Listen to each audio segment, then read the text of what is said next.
TTF பண்ணது தப்பா ரைட்டான்னு பாக்கிறத விட்டுட்டு டிடிஎஃப் வந்து ஒரு மீம் கிரியேட்டர் ரிப்போர்ட் அடிக்க சொன்னார்ல, அவர் பண்ணது தப்பா சரியான்னு தெரிஞ்சாலே இவர் பண்ணது தப்பா சரியா அப்படின்னு தெரிஞ்சிடும்.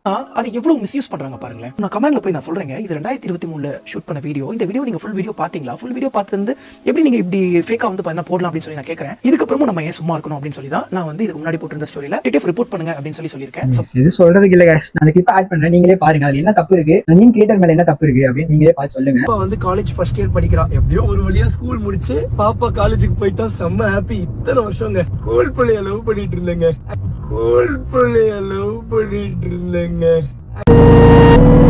2023 டிடிஎஃப் வந்து ஒரு வீடியோ ரெக்கார்ட் பண்ணியிருக்காரு. அந்த வீடியோல என்ன சொல்லியிருக்காருன்னா, இன்னைக்குதான் வந்து நான் லவ் பண்ற பொண்ணுக்கு 18ல இருந்து 19 வயசு ஆகுது, எனக்கு இன்னைக்கு 23 வயசு, கிட்டத்தட்ட நான் ஒரு 4 வருஷமா லவ் பண்ணிட்டு இருக்கேன் 2019ல இருந்தே. அப்ப 2019ல இருந்தே லவ் பண்ணிட்டு இருக்காருன்னா 4 வருஷத்துக்கு பின்னாடி போனா டிடிஎஃப் வயசு வந்து பாத்தீங்கன்னா 19, அந்த பொண்ணோட வயசு 15. டிடிஎஃப் தான் அவரோட வாயிலே அந்த வீடியோல சொல்லியிருக்காரு. ஒரு மீம் கிரியேட்டர் பார்த்து அந்த கிளிப்பை அப்படியே தூக்கி அவரோட பேஜ்ல போட்டிருக்காரு. தப்புங்கிற மாதிரி ஒரு கிரிட்டிசைஸ் மாதிரி பண்ணி போட்டிருக்காரு. வேற எந்த மாடிஃபையோ அவர் பேசுனதை மாத்தியோ வேற எதுவுமே பண்ணல. ஸ்கூல் பொண்ணை லவ் பண்றது தப்பு தான். அஃப்கோர்ஸ் அது உங்களோட ஃபேமிலிக்குள்ள இருக்க விஷயம், பர்சனல் விஷயமா இருக்கலாம். இப்பயே தெரிஞ்சிருக்கும் உங்களுக்கு யாரு மேல தப்பு அப்படின்னு.